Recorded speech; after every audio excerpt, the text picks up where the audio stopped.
Hi, it's Gwen Foxen. I'm glad you're here. Now, what we're going to do today is, remember last week we talked about how transparent colors are different than opaque colors. But since we're visual people, let's see how it works with the paint itself so that you can see this. This is so important because if you don't understand this, you're always going to wonder why you don't have the glow, you don't have the luminosity, you don't have that your colors are flat, and that you can't make your opaque colors come alive. So I'm going to show you this. So I'm going to switch to another camera, and here we go. All right, now here I am going to be using fluid acrylics, and they're fluid acrylics, and they're golden. There's this, the quinacridone magenta, nickel azo gold, quinacridone nickel azo gold, and turquoise phthalo. Black and white are free, and I am going to be using black and white gesso. Now, I'm sure you're wondering, why would she use gesso? Well, it's because gesso is not as opaque as, say, a paint, like a titanium white. And now remember that the colors are going to be, or the effect is going to be the same in oil or watercolor. So not to worry about, oh, she's doing it in acrylic and I don't do acrylic. Well, you can do whatever you want. The effect is the same. So I'm going to put these out in the way that I normally put. And by the way, I am using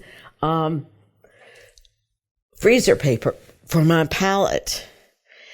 And it's just awesome because if you go to a workshop, you don't have to worry about, oh, it's going to take up too much space, or it's going to take up, if you use a regular palette and it's got any weight to it, with the airlines today, you have to be really careful. So let's see, white gesso, I need to do that. Oh, brand new. All right, transparent colors are so beautiful. They have this wonderful glow to them, and that's the beauty of transparency. Now, all of the ones that I'm using are transparent, which means it has a light beyond. Let me move this down so you can see it a little better. It has light. It reflects the light. It goes through. So now let's put the quinacridone magenta right here. Look at that. That's so gorgeous. I love it. And now we'll put the phthalo turquoise. And this is a really rich. Let me tell you, guys, the phthalo colors are so strong that you don't want to get any on your clothes because it's not going to do really well. Now, the other thing is that if we mix, let's just stay with transparency. Let's mix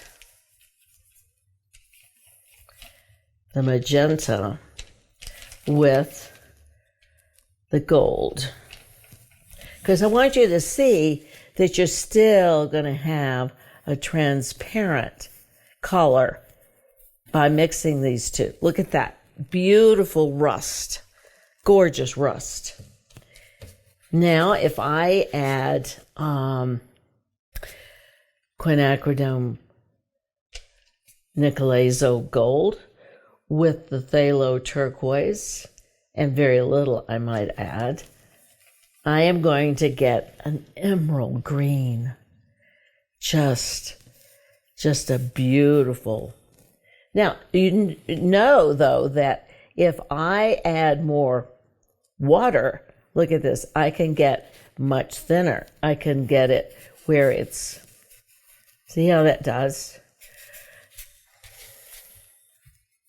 The more water you add, and if I wanted this to be, let's say I wanted it to be less of the deep green, I wanted it to be more mossy green. See, here's the mossy green. I've just added more of the quinacridone gold. That's all. Now, what if we want to get a glorious, glorious purple? Now, I'm going to mix the magenta, and I'm going to mix the phthalo turquoise. And I'm going to get this wonderful, deep purple. And here again, all of this depends. If I wanted it to be more magenta or less this, then I would add more magenta and I would have this color. These are all transparent colors, and this makes all the difference in the world as far as giving your painting luminosity.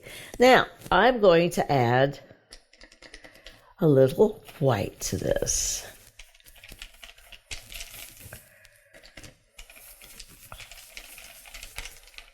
Anytime you add white or black, you are automatically making it a opaque color.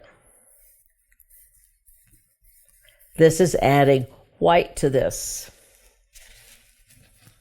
Let's add a touch. When I say a touch, I mean a touch, because black is so strong. Let's just add, look at that, how that.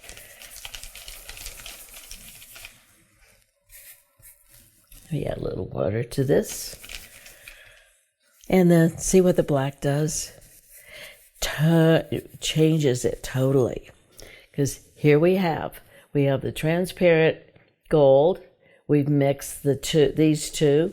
We've gotten that. I've mixed white, and I've gotten this, and I've mixed a little bit of the black with this, and this is what I got. If I do the same, now remember, I'm going to have more of a mossy color because that was my last mixture. But I could bring it back if I want, and we will. Like this is what it looks like with that. See, I find this fascinating. I love it. But let's add a little bit more of the magenta in here. I mean the gold, sorry.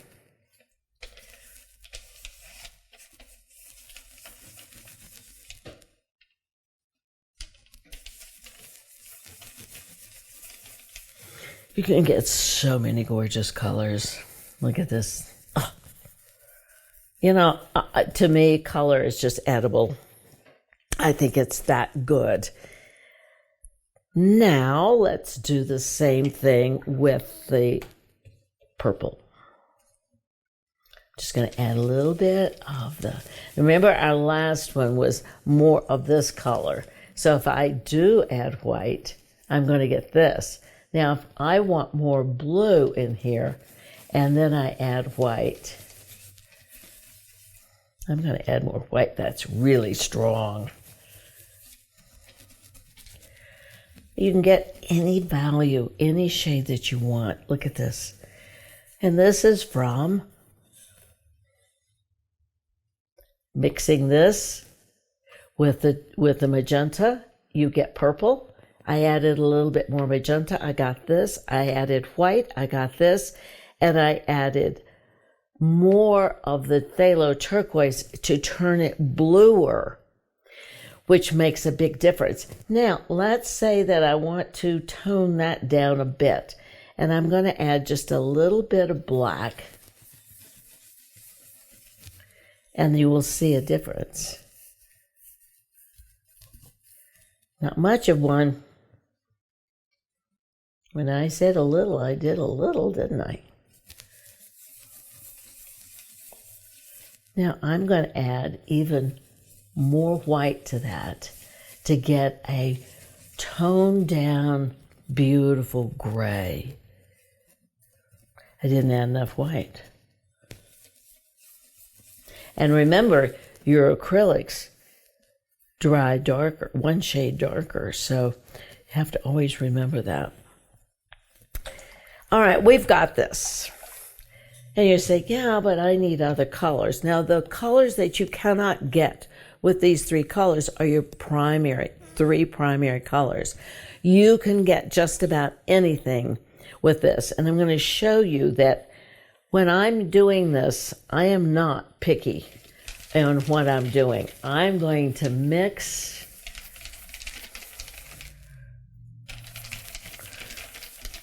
and I'm going to get this lovely, lovely green. Now let's mix a little bit of this in here. What am I going to get? Do you know what this does when you paint with something like this? Look at that. Oh, all right.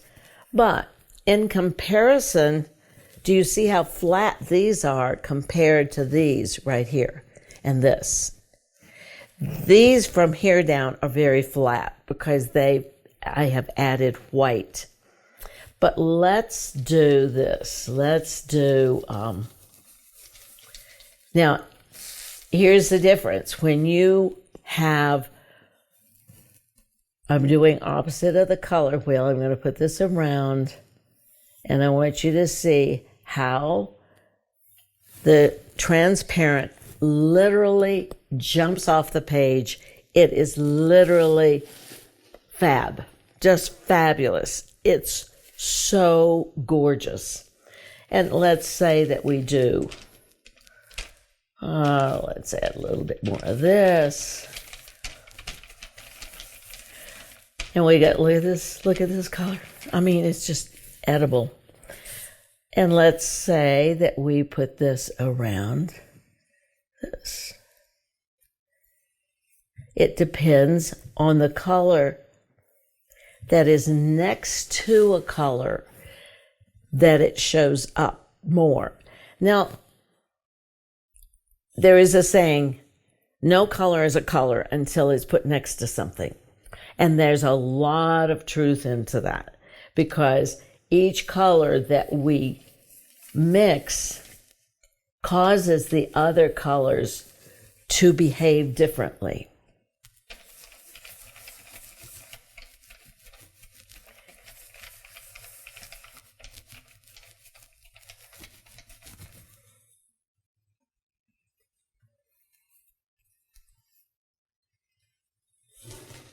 It's gorgeous. Absolutely stunning. Whereas if I put this color around this, it's probably not going to jump as much. Why? Because of the color combinations. Because although it still does, look at that, it still does. Now, let's say that you've painted your painting and you are ready now. You've used all your transparents, because I usually start out with transparents for the simple reason they are better underneath. They're good all the way through, but I want that luminosity to come through. But let's just say that we put this on top of this.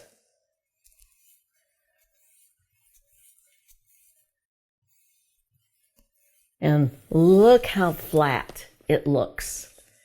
And you're saying, well, I don't want that. I mean, I love my luminosity. What am I going to do? We're going to let that dry first. And here's another thing. Oh, over here, we've got one. This is dry enough. This is dry enough so we can do this.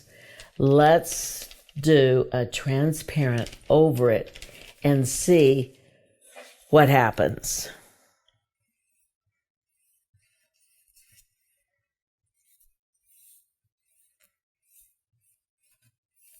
Now you say, oh, I didn't want it that.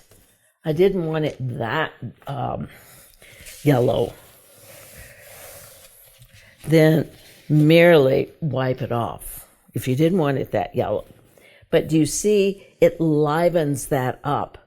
Let's put it over this. See what it'll do here.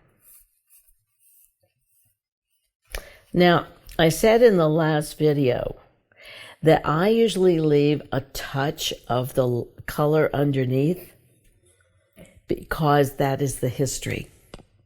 And that history makes a difference.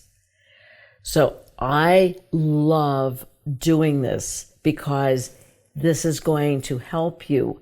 Like when this is dry, let's put a color. Let's put a phthalo and see if we can get it thin enough to do what we want. See, it's going to smear because it's still wet. But what I'm saying is that you've got this color underneath. You can then, and when you put the opaque on, it's going to look super flat. And you don't want that. I'm sure there are lots of things here that I should have said, but I have, just left them out. But this should help you understand that opaque and transparent both have a place in a painting. And they are absolutely equal, but to me, the transparents are the king and queen of the colors, just because of the lift that they give your painting, and it feels better. So now let's see, what can we do this week?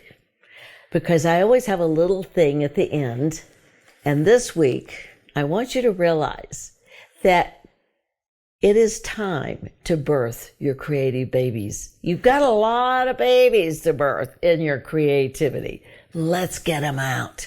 And this week, do it, and do it with color.